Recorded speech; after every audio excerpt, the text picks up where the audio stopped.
I published my first novel. I spent years writing it, then rewriting it, editing it, formatting it, commissioning a professional cover, buying ISBNs, setting up distribution, building a website, creating a publishing imprint. The book went live, and almost nobody bought it. In fact, during those first weeks, the number of copies sold was exactly 0. This video is about what happened next.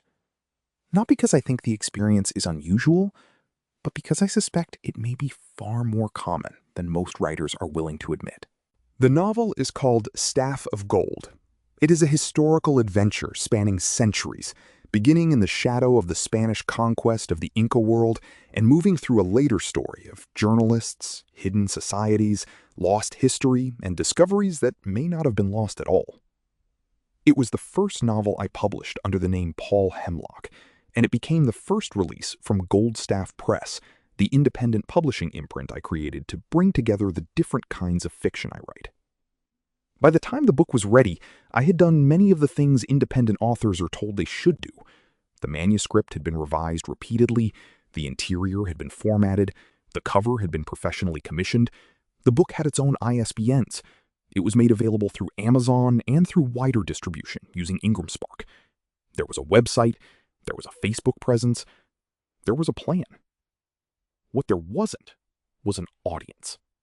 And that distinction turned out to matter more than almost anything else. I think one of the easiest mistakes for a first-time author to make is to confuse availability with visibility. I certainly did. When a book appears on Amazon, it feels significant. You can search for it, you can see the cover, you can read the description. There is a price beside it. There is a button allowing someone to buy it. The book exists. But existence is not discovery. Amazon may stock the book or make it available to order, but that does not mean Amazon will automatically place it in front of readers. IngramSpark can make a book available through a huge international distribution network, but distribution is not the same thing as demand. A website can look professional, but a website with no visitors is still an empty room. And a social media page can exist for months without reaching the people most likely to buy the book. These things are infrastructure. They matter, but infrastructure does not create an audience by itself. That was probably the first major lesson. The second lesson was more uncomfortable. I had spent almost all my energy on making the book better, and very little on making the book discoverable. As a writer, that feels completely rational. Surely the work comes first. Surely the answer is to improve the manuscript. Rewrite the weak chapter. Check the dialogue again. Fix the formatting. Adjust the typography.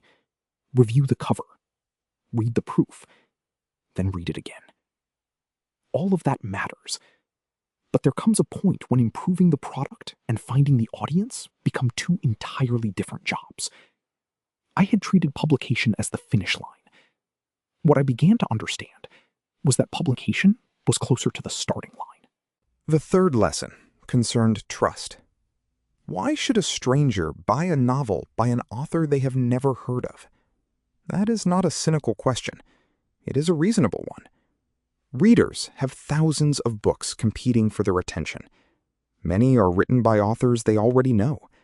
Others have hundreds or thousands of reviews. Some are supported by major publishers. Some are recommended by friends. Some appear repeatedly in search results, advertisements, newsletters, or social media feeds. Then there is a completely unknown author asking a reader to spend money and perhaps 10 or 15 hours of their life on a 500-page novel. From the writer's perspective, the book may represent years of work. From the reader's perspective, it represents risk. I had underestimated that. The challenge was not simply telling people that Staff of Gold existed. The challenge was giving them a reason to trust it.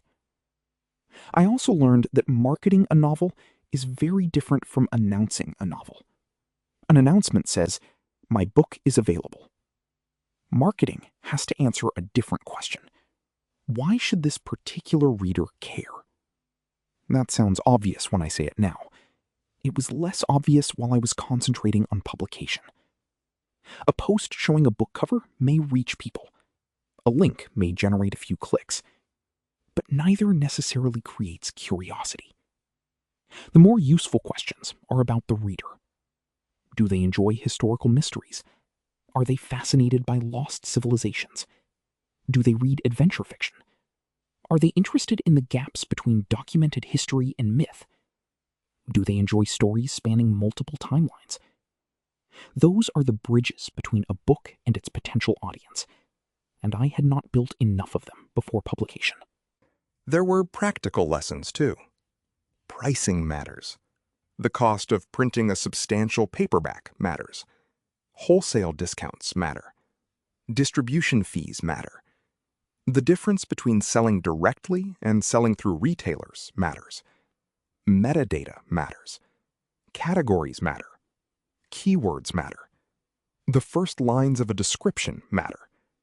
Even the physical decisions made during production, trim size, paper choice, page count, typography, can affect the final retail price.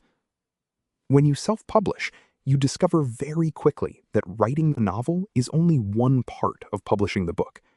You become involved in decisions that traditionally sit across multiple departments: editorial, design, production, distribution, metadata, marketing, publicity. And when something does not work, there is no department down the corridor to solve it. You have to learn. So, do I regret self-publishing Staff of Gold? No. But I would do some things differently. I would begin building an audience earlier. I would talk about the journey before the book was published, not only after. I would create more material around the ideas behind the novel, the research, the historical questions, the mistakes, the rewriting, the decisions, the things that changed. I would spend more time connecting with readers before asking them to buy anything. And I would stop thinking of marketing as something that begins when the book is finished. That, in many ways, is why this YouTube channel now exists. GoldStaff Press is still at the beginning. Staff of Gold is still available. I am still writing. The sequel, Staff of Balance, is in development. Other novels are moving towards publication. And I am still learning how to take work that may have occupied years of my life and place it in front of people who might genuinely enjoy reading it. I do not have a success formula to sell you. I cannot tell you how to become a bestseller. And I am not interested in pretending that every publishing decision I made was correct.